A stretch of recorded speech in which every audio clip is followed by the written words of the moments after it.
Quick note before we start the podcast, we ended up filming this podcast right by Hill Air Force Base in Utah, so you might hear some flybys during the podcast. Enjoy.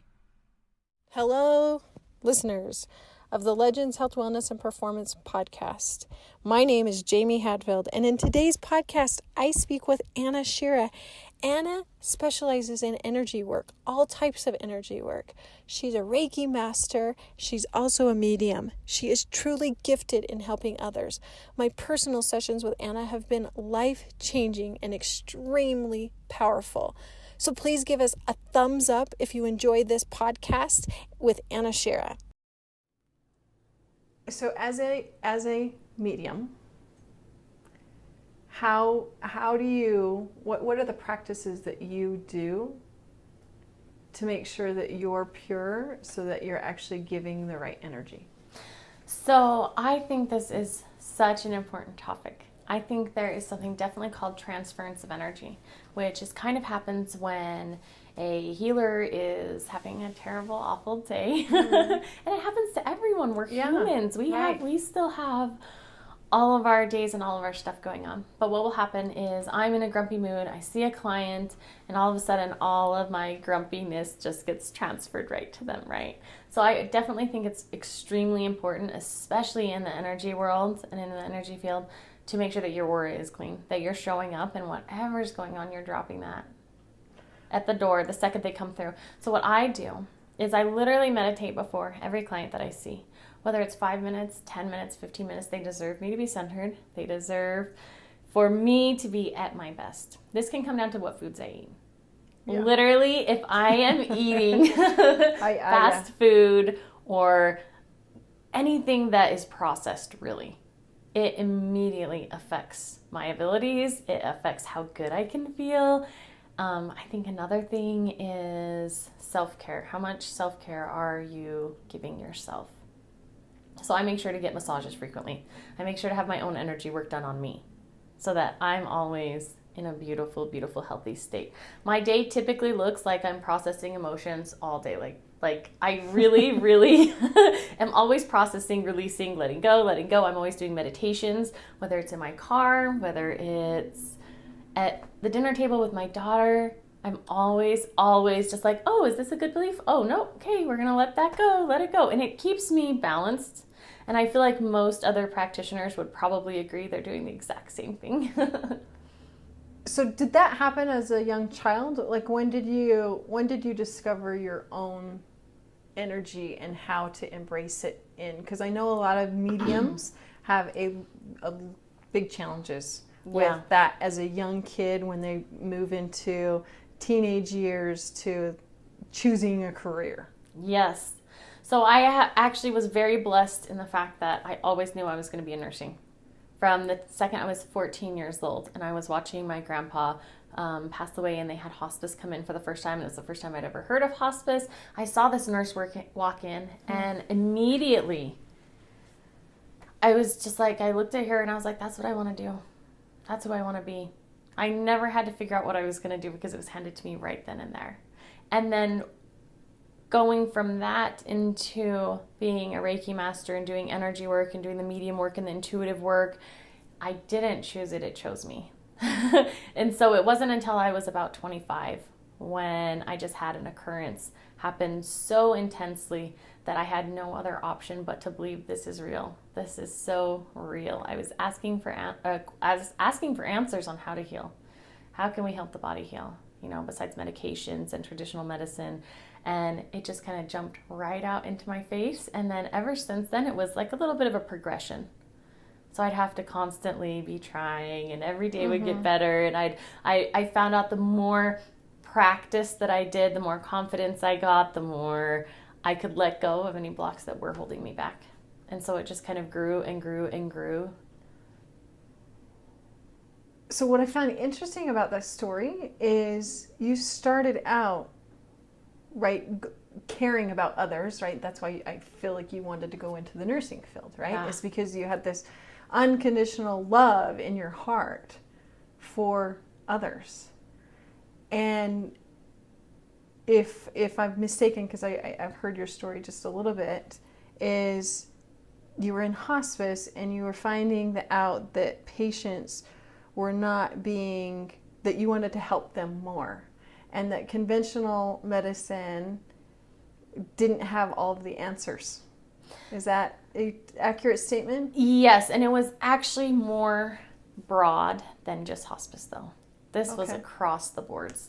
It was my family. It was my friends. It was people that I was seeing, you know, whether it was relating to my work or not. I just looked around and I was like, you know what, these options that we have are so limiting. They don't help. Most of them have side effects that people can't even deal with. It's not a resolution. It's not helping remove the root problem. It's just covering up a symptom. It's just putting a Band-Aid on it. And while I do very much still enjoy, love, and appreciate the medical field very much, I think there's a definite bridge.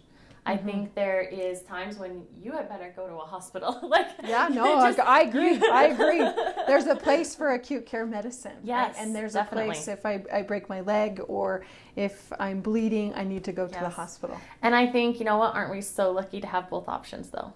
Yeah. That when it's an emergency, we can go and get taken care of. And when it's something that's emotional, something that's spiritual, something that's energetic, we have options to heal that aren't just medications or symptom cover-ups. In your definition, what is the definition of energy work? You started out in Reiki, and then now your practice has evolved beyond Reiki. So, to the audience, what is energy work? Okay. And then what is Reiki, and then how have you expanded? Right. So Reiki is a Japanese art form. It is life force energy. This is energy that we all have in our bodies. Every living thing, every object has energy in it. We have 7 main chakras in the body that control our energy centers and that are allowing energy to flow through the body. In Japanese, it's called ki. In Chinese, it's chi. In Sanskrit, it's prana.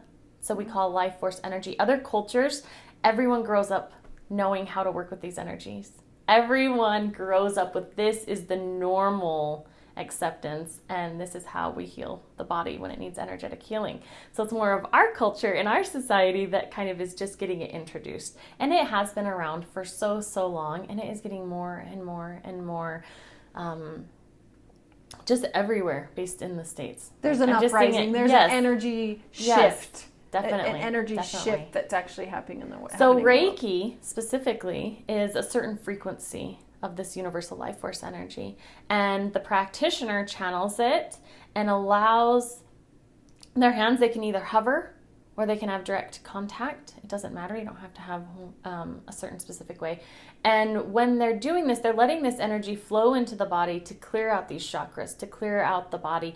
And what it does is it allows the cells in the body to heal the body itself. Our bodies are amazing. Our bodies are fantastic. They can heal themselves. They just need the love, the comfort, and the energy work to go in, break through some of these blocks, break through some of these clusters of cells that are stored and stuck together, and free this energy so that the body can heal itself, so that supplementation, nutrition, so that all of these other things can work together synergistically. I know a lot of women hold a lot of their energy in their hips, or we're told that as women we hold our emotional baggage kind of actually in our hips. And today we have a lot of uterine issues. A lot of people are getting endometriosis. Yeah. Why do you think women store their energy in their hips? So the uterus is a woman's powerhouse of energy. This is beautiful energy where we create from. It's where we experience our passion. It's where we are able to listen to our intuition from, okay? This organ is so vital. It's where we create life from. It's just so beautiful. And I think what has happened over the years is we look back at culture. And to some degree, what do you think of when you think of your menstrual cycle? Pain, yeah, discomfort. Cramps, bloating, feeling yucky, being emotional. There's all of these negative labels and all of these negative ties just to our menstrual cycle alone. So we've already put the intention and thought into our uterus that once a month, I really don't like you.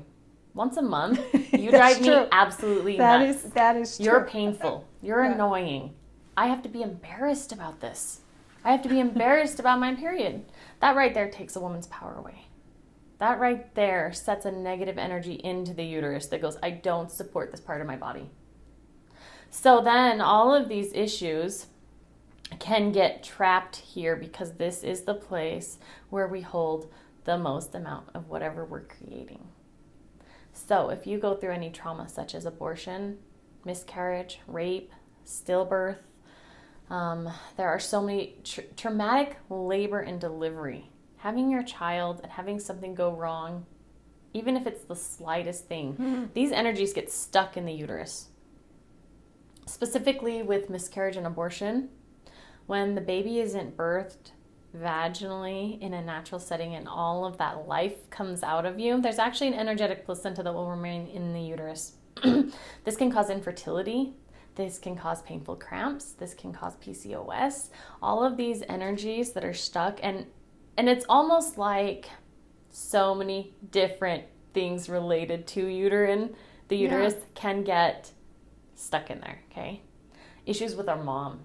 How's your relationship with your mom? If you have some areas where you grew up and you weren't nurtured and you weren't nourished and you didn't have that loving care all the time, you're probably going to have really painful cramps. You're probably going to have some areas of discomfort within the uterus because those are maternal bonds. Those are maternal energies that they just 100% get stuck there. Unless you clean them out, unless you resolve them, unless you're supporting the uterus, you're going to have all of these complications that come in.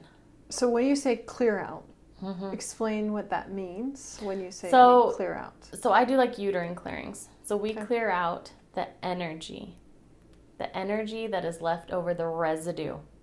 We can talk about rape for a second. What happens when you are raped? You are violated. Your aura is violated. Your body is violated. You have all of these different experiences happening at the very same time on so many different levels, spiritually, emotionally, physically. Yeah. This leaves a lot of residue in the body. That's why women will go years and years and years.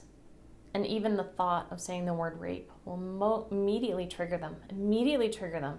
Because it is still so painful. It's still real. It hasn't changed. It hasn't shifted. They have an actual, from your experience when you've been talking to them, do they actually have a physical pain that's actually associated with that down in the uterus? Most of the time, yes. There'll be some sort of discomfort somehow or somewhere relating to the uterus. Okay. So when we think about clearing out, there's Reiki energy that can go in and clear out this debris that's left behind. But what I also like to do is, our souls and spirits want justice. We are fair creatures. We search for justice. If something has been done wrong to me, I'm not 100% going to be able to ever fully resolve it unless my perception of the event is changed, unless the energy is changed, unless I feel that I have had justice served, right? Yes, and I always call that perception as reality. Yeah. And I think it's so important that people realize that it's not just an emotion. People try to minimize it. Women are scared to talk about their pain. Women are scared to talk about their problems because, you're just hormonal. Oh, you just have this problem. Oh, you just have this problem. And these statements are always taking away their power and always leaving them in a place where there's something wrong with me. Maybe there's just some energy blocked up in there that needs to get released. Maybe there needs to be some emotional and spiritual release done where this can be righted in spirit. This can be cleansed. This can be transmuted from pain and ugly to beautiful lessons, beautiful life, and a stronger, more confident woman. Does this also affect in regards to generations? Yes, 100%. So it can go into past generations. So I might be able to take an energy field on from a dead relative or a passed away relative, and that I inherited a belief system, or I inherited something negative. Is that? So we look at DNA. We look at generations, and when we go to generational, typically this is in the DNA, in the blood. We think of our own blood. If someone has any kind of type of blood issues, typically it's because they have a lot of generational family issues. So we're talking like anemia, infections in the blood, septicemia, all this stuff where typically this goes back to generational stuff. I can almost guarantee that we'll look and be like, okay, did your mom have abusive relationships? Did she have addictions? Did she have trouble in becoming pregnant or being fertile or infertility, or did she have a lot of uterine problems? And it'll always almost all go back, yep, my grandma, my mom, my grandma's grandma. So when it is generational, it does come down from the family line. It's not always just from generational. It really depends on the person, but it can be passed down. In that case, someone might do all the work that they can do, and it won't ever go away. Because why? It's in the DNA, it's in the blood. So unless we shift and heal that energy, they could try all of the other practices and modalities. They could even use Reiki, which would assist in helping. But if the problem wasn't ever from their own body, they're clearing it from the wrong space. They have to clear it from the family line. And you have to use a different technique for that. It is a different technique, yeah. So you kind of explained what Reiki is, right? I know in your practice you use a bunch of different other type of energy practices. Mm-hmm. So how do we move into those energy practices? And if Reiki doesn't work, how do you know to move into? Is that just inherited in you? So or Reiki, how did you learn that? Reiki always works. Okay. Reiki always works. It doesn't matter what goes on for that person. They are receiving healing no matter what it feels like or looks like. Reiki goes in and it supports healing. It supports transformation. It supports growth. So whether they walk out the door and they go, well, I didn't have the exact results I wanted, that might even be taking process over the next couple of days to kind of clear out and resolve. Everyone, even if you are 100% like, my life is fine, I'm great, I look great, I feel great, everything's perfect, there's nothing wrong, I have no problems or cares, Reiki can help. So I think what you're asking maybe is a little bit about what can I do on top of Reiki? What can I do in addition to Reiki? And so that is intuitively guided. So when I do sessions, I actually tune into that person's higher self, their spirit, and I say, where do we need to go with this? I used to do just Reiki. Now in my sessions, I use Reiki as a base modality. So I'm giving Reiki the entire time, but what we do is in addition to. Are we going into clearing out emotional past trauma? Are we clearing out energies? Is this a spiritual issue? Is this a body issue? Is this a confidence issue? No one can heal the same way. That that sounded so stupid. Yeah, it did not. Not everyone heals the same.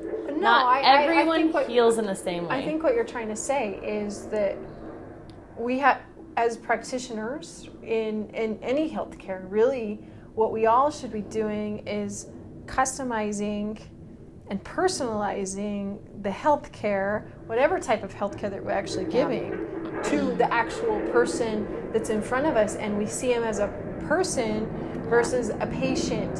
Unfortunately, I hate to admit this, right? And I don't know if this is what happened to you when you were nursing. When I was on the floor and I was working on medical oncology or ICU not as much as I was on a medical oncology floor, because I had 8 patients that I was trying to take care of, and I ended up knowing the room number and, well, what room number was that? And I didn't know the actual patient's actual name, right? I knew them by the room number.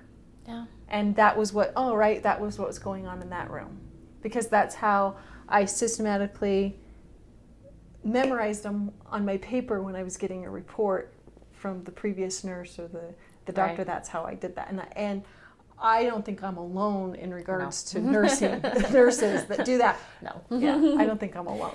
I feel like in that type of scenario, I feel like most would say, if you did remember the name, holy cow. Because that's a lot of work, and that's a lot coming in, and you're dealing with so much at that time that it's almost unreal to memorize everyone, right, in that moment. Well, but what I realized is I saw them as a patient, and I did not see them always as a person.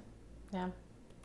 And I think with energy healing, you're always taking, I mean, right, you're centering yourself, and you're always taking that person, and you're seeing them as a person, and you're seeing the intent, and you're trying to open your own heart and truly love. And when we truly love, we're serving. We're not giving, Right. we're serving. When we truly love. And people don't heal in all the same ways that that one person walks in and I have this plan. Okay, every person that walks through my door, we're going to do this, this, this, and this. That's not going to work for everyone. People have different stories. People have different backgrounds. Someone might need sound healing. Someone that might need a little bit of inner child work. Someone might need some self-reflection sessions. You know, it really depends on what they are looking for. And in that moment, everyone's always changing. So what I do with one patient one day might be completely different the next, because they don't need exactly what I did the last time. It'll be something totally different. You know? How long do your sessions typically last? So I do increments in 1 hour and 2 hour sessions. And is a person relaxed during that time, or are they fighting fears? Like, what's the environment that you provide?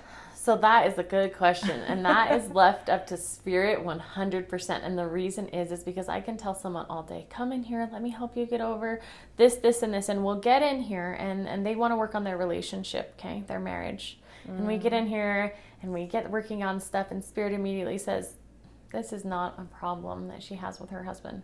This is a problem that she had with her dad. You need to go and work on healing the relationship with her dad, and that will clean up the energy that she's feeling. She's just getting triggered. So a lot of the time people come in and they want this, this, and this. And I say, okay, you know, I'm here to help you. I'm here to serve you. But spirit really knows 100% the best way to facilitate that healing. So when people come to you, right, are you telling them to be open, or are you wanting them to, not to have an idea or an expectation of the result or the conversation? I would like both to happen in a session. I would like for you to come in and say, what do you need help with?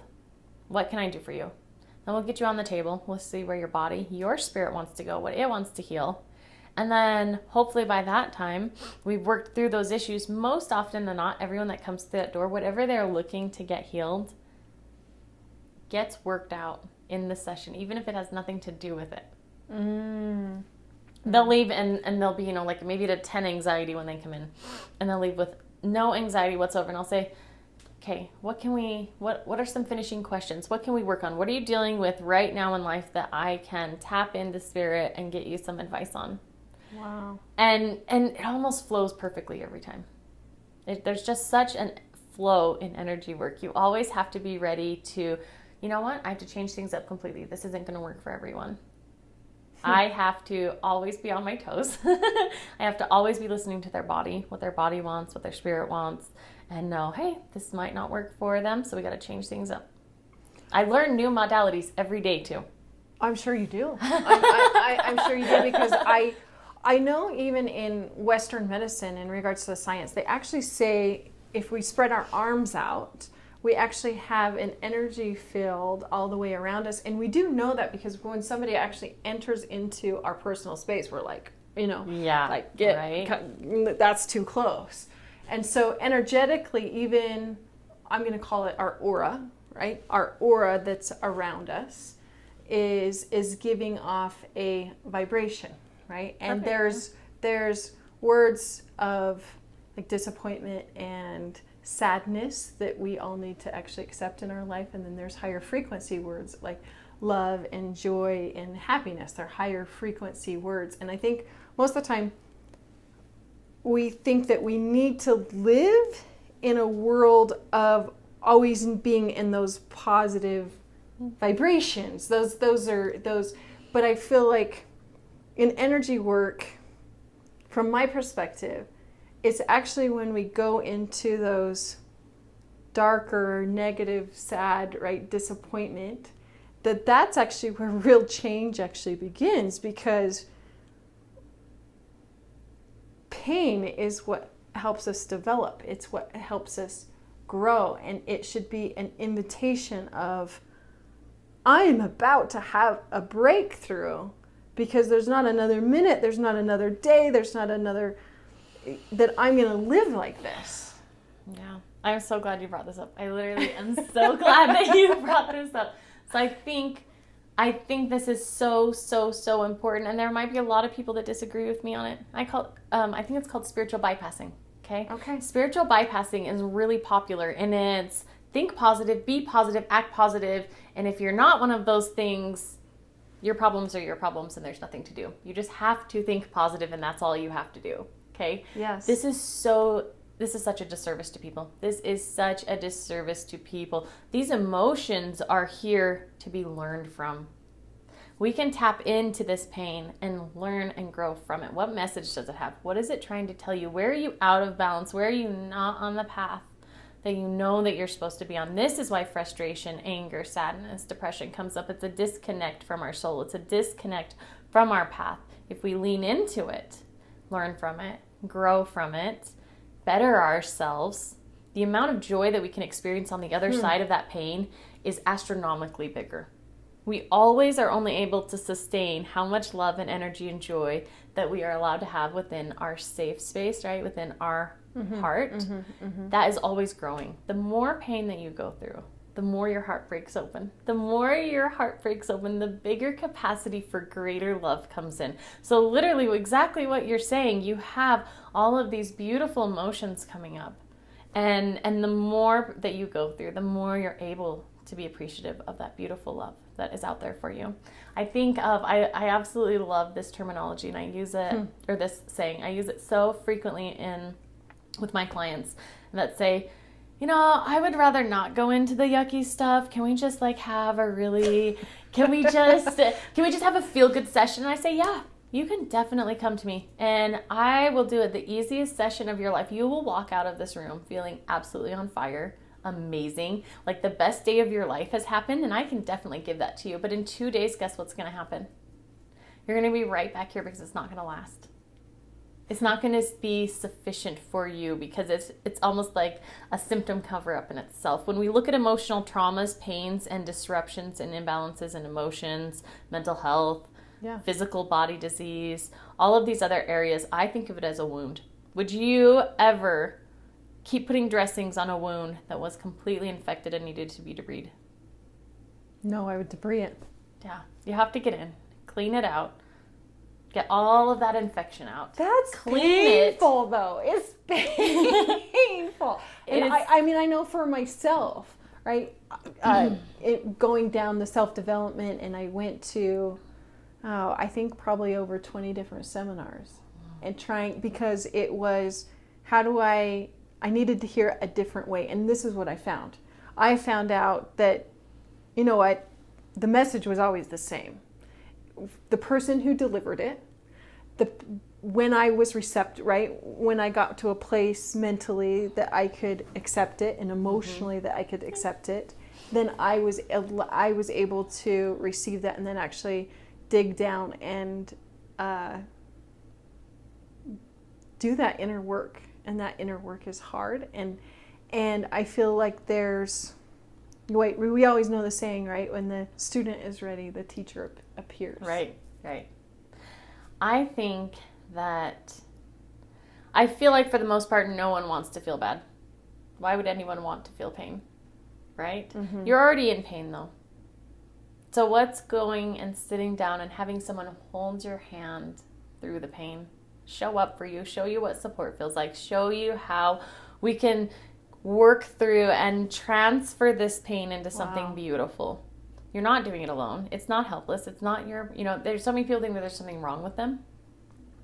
And that is such a dissatisfying assumption of themselves. It actually doesn't help them too much because there's nothing wrong. If you have depression, there's nothing wrong with you. You just need to connect with yourself more. You just need to figure out what you're doing in your life that's out of alignment for who you are. That's why it's there. That's why these painful traumas are here, is because they're showing us who we are and who we aren't. What feels good to us and what doesn't feel good to us. I think what you just said in regards to the world is suffering from depression right now. And I think those words that you just said will help a lot of people. Yeah. And because I think a part of anytime we actually go into depression is a part of it is the focus is on me, right? I'm in depression. And we stop living in a place of gratitude.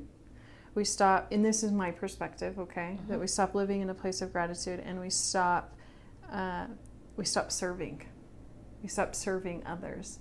And that's when we can get out of, right? That those are modalities to get out of the depression. I think everyone goes into some depressive state in their life, right? Multiple times I think we go into depressive states. And I think we all need to recognize that that's okay to be in a depressive state. It really is. And a lot of these people go, oh, I feel something bad. I'm depressed. There's something wrong with me. I'm chemically imbalanced. I'm going to rush out. I got to go to the doctor. I have to go get on an antidepressant right now. Guess what? Everyone's going to be sad at some time. Everyone at some point is going to feel they have depression. They're humans. That is what they are here for. Can you work through what is causing you to have depression without having to take medications? Definitely. 100%. I'm a huge advocate for it. How would you separate yourself from a psychologist or a psychiatrist, right? A big, long, lengthy degree. I mean, because you're listening to people's, right? Their issues, their problems all day long. And actually, I 100% love working with PTSD. I love working with PTSD because from people that I have talked to that have it, it feels like there's not a lot of options for them. It feels like the same things are happening to them and they're suffering and suffering and suffering, and no matter what they're trying, maybe it gets a little lighter, maybe it gets a little bit better, but these people are still getting triggered. They're still having these reoccurring events happen over and over and over again to them. And so I think that getting in and really establishing a place that they can reframe it, release the energy in it, that they can help find their own center, that they can change and shift out of that there is hope, that there is a place for them to be peaceful, that they can accomplish this. I know the other day, Anna called me up and she's like, Jamie, she's like, I just had a session with a woman and she's like, she needs your CBD oil. Yeah. And I hadn't talked to you for probably a year. It Probably almost even a little bit longer, but really close to a whole year. Yeah. And I just thought how enlightening and how inspiring and how in tuned you must have been to actually send her my direction. That is so beautiful. And I love getting referrals because not everyone is going to benefit from my sessions. Because I might not be the exact healer that they need. The people that can come to me are going to feel me. They're going to know without a doubt, oh my gosh, I have to have a session with her. Because we're synergistic in the vibration. Yeah. There's healing to be had there. And so what I like to do is when I am in sessions, I like to have such a great referral base. I don't know all the modalities. I don't have all the answers. Right. I can only assist and connect people in the ways that they can. And it was just instantly. I can just hear instantly my angels telling me, hey, she needs to talk to Jamie. And it even took me a second to like, do I have her number? Do I still even like how do I get a hold of her? Like, I had just heard your name instantly, was like, okay, this is someone that could benefit from your oils. And with everything that you do and with all of the knowledge you have behind of it, like I love being able to be like, you know what, I know that I can send someone to you and that they're taken care of.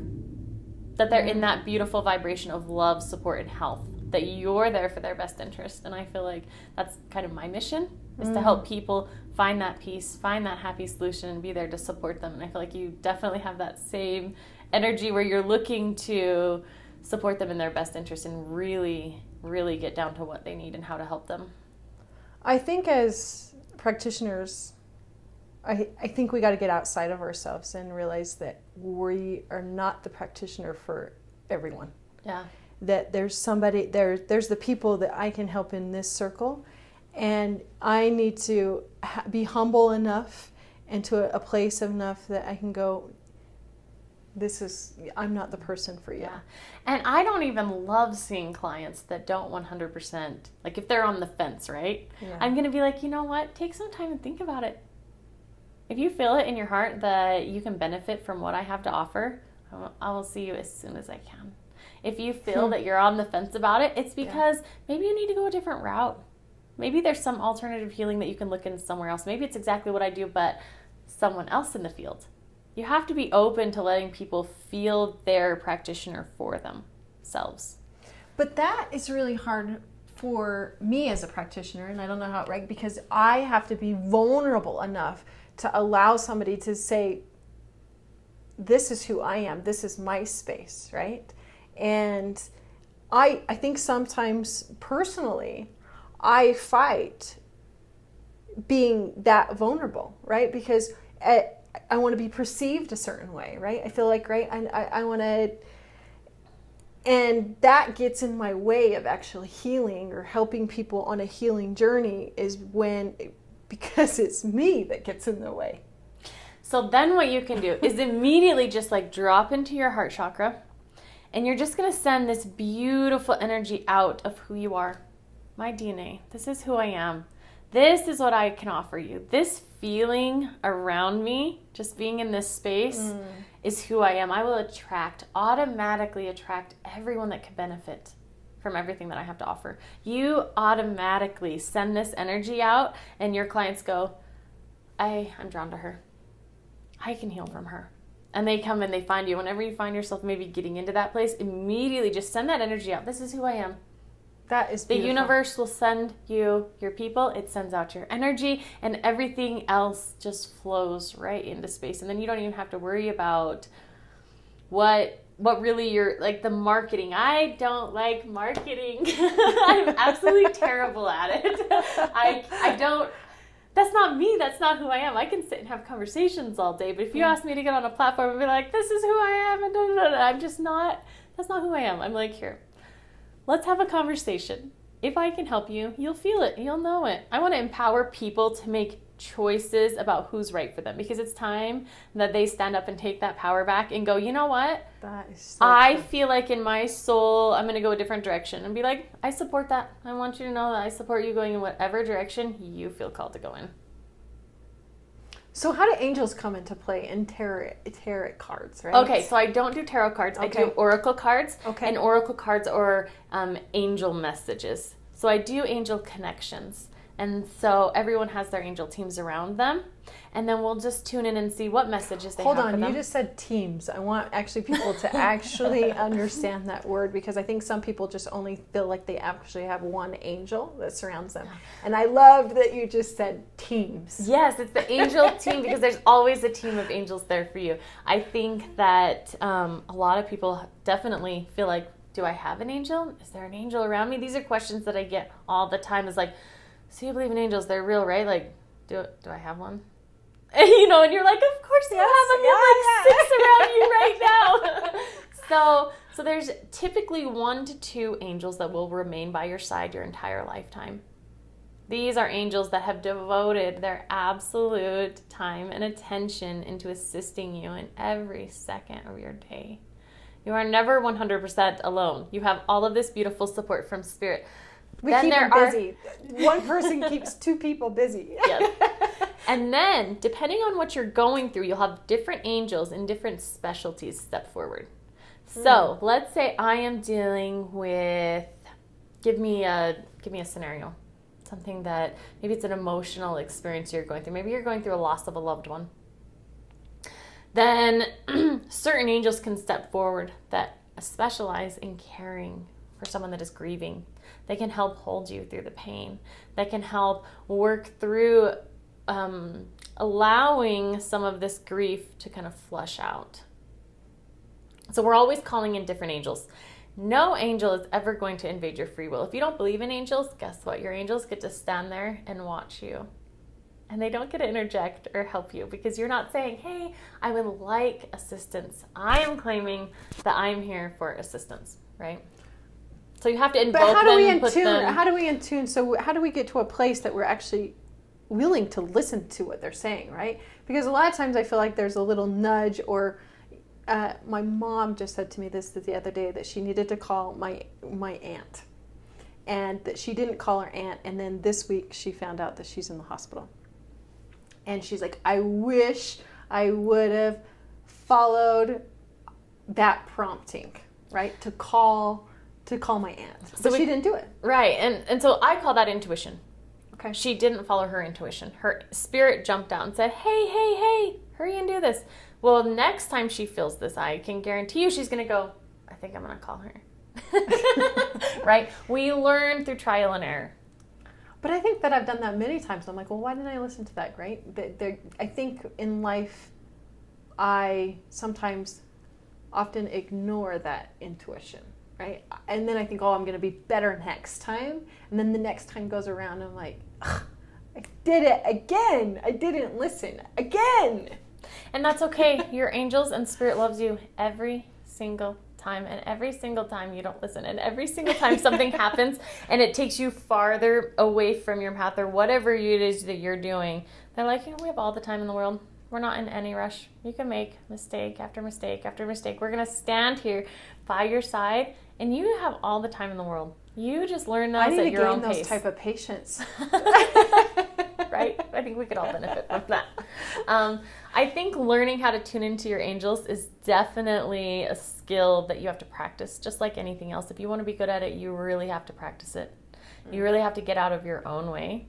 You really have to go, okay, how many times do I think that I'm controlling a situation? Like, I literally think I have control over how something matters, or that my actions are really, really going to hold up the entire earth. And if I don't show up, nothing's going to run. I mean, we typically kind of somewhat have this idea in our head as we go throughout the day that I have to control this, I have to take care of this, it's my responsibility to do this, this, this, and this. What it feels like for me is giving that up and going, I don't have to control my day. I know that it's going to be beautiful. It's going to flow exactly how I need it to. I know that the more I listen to my body, the more I listen to my intuition, the more I listen to my angel team, the more on point I'm going to be. And every single day I get closer and closer and closer until I'm avoiding traffic accidents, until I am calling someone right when they're thinking about committing suicide, or right when they're in the middle of a situation where they need me so much. Or, you know what I mean? You're just living your life on fire, literally, just so passionate and following promptings every single day. And I think it takes believing more than anything. Believing more than anything. Believing in yourself, or believing that you can actually listen? Both. All of it. If your intent is that I can't do something, guess what? You're not going to be able to do it. If your intent is to stay sick, you're not going to heal. Because you're already saying, I don't want to feel better. When we're talking more about angels, I feel like it's, do I employ them to work for me? Are they sitting by the sideline watching me scrub the floors all day? Or am I like, hey, will you guys come help me and we'll get this done super fast?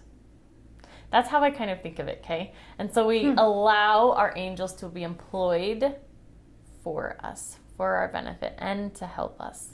And I think our law of attraction is huge. Whatever we think, whatever we are putting into our minds on a daily basis is 100% creating our reality all the time. We're creating our experiences always, every moment of the day. If I feel like I'm going to have a terrible day tomorrow and it's going to be so sad, and I feel, depressed or overweight, or like no one loves me, or I'll be alone all day, guess what's going to happen tomorrow? Yeah. I'm 100% going to experience all of that because that's what I'm telling the universe I want. Well, and I think, right, you're focused, right? I always say, watch your language that you're using, and watch what you're focusing on, because what you focus on becomes reality. Yeah. And everything has to happen internally before it's manifested externally. So it has to be created here. I have to visually see it. I have to feel it before I can manifest it to the external world. Right. And I feel like sometimes we're trying to just hustle and going, right, and trying to get that external world to match, right? Or we're finding ways because we're so caught up, and we find people that match those emotions, and then we're the sum of the 5 people, most of the 5 people that are closest to. Yeah. And then we start manifesting that reality. Right. It's so powerful. Even your words, like down to your words. What are you thinking? What are you saying about yourself? What are you saying to yourself? What are you saying about your day? They're so powerful. They can change your lives. And this is where positive affirmations come in, and thinking positive comes in, and it definitely has a role in life. And it's not discarded, but it's definitely one of the ways that you can skyrocket your healing process. It's not the answer to everything, but it definitely assists in creating the positive, happy lifestyle that you want and know is yours. How do people find you, Anna? So I am on Facebook as Anna Shirra.